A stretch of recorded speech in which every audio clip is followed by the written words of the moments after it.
SVNgramz, Soul Talk. I want to play this audio because I know I mentioned about the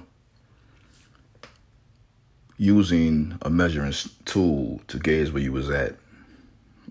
The Willie Lynch letter. It's more than a letter. Also, it's a spell to get deep. This brother is narrating it. Let's Teach. It's the name of his YouTube channel. Very intellectual brother. I'm about to play some of the video as he read from the spell, the Willie Lynch letter. Hey everybody, welcome to the Let's Teach channel where we research interesting facts and share information on just about any topic. In a previous video, I explained who Uncle Tom was and talked about what makes him such a controversial figure. You should check that video out when you get a minute. In this video, I'll answer the question, who is Willie Lynch?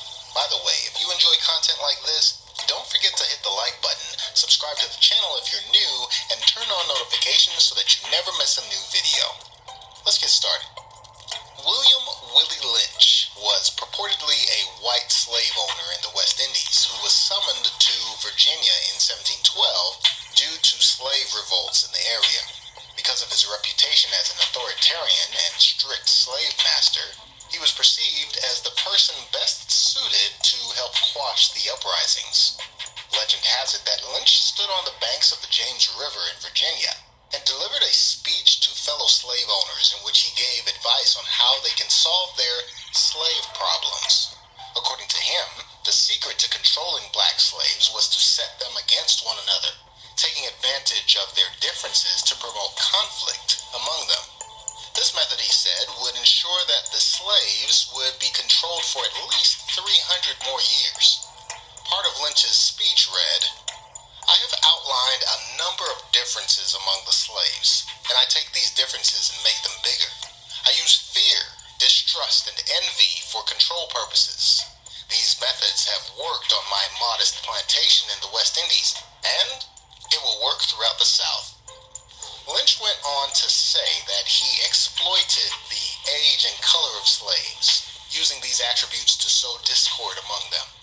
To outline this method, he said, don't forget, you must pitch the old black male versus the young black male, and the young black male against the old black male.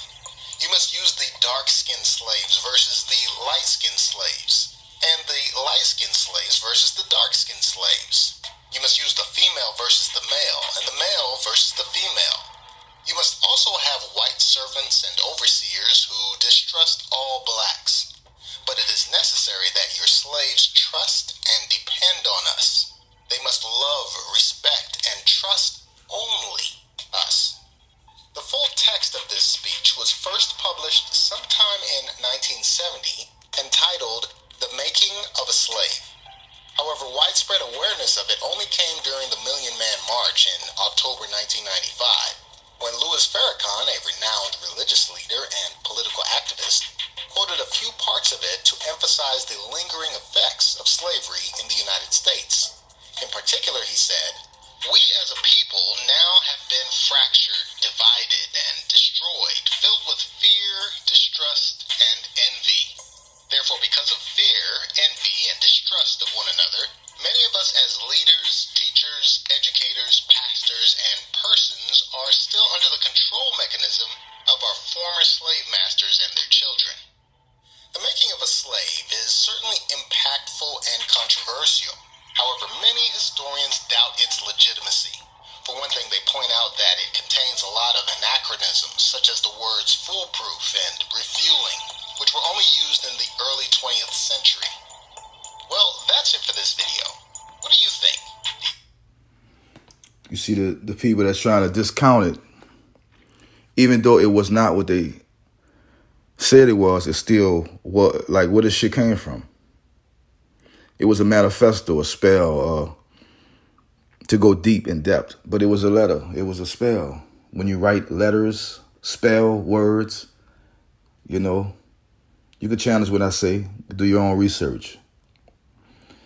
Word to Dan Calloway. I'm just here to make you think.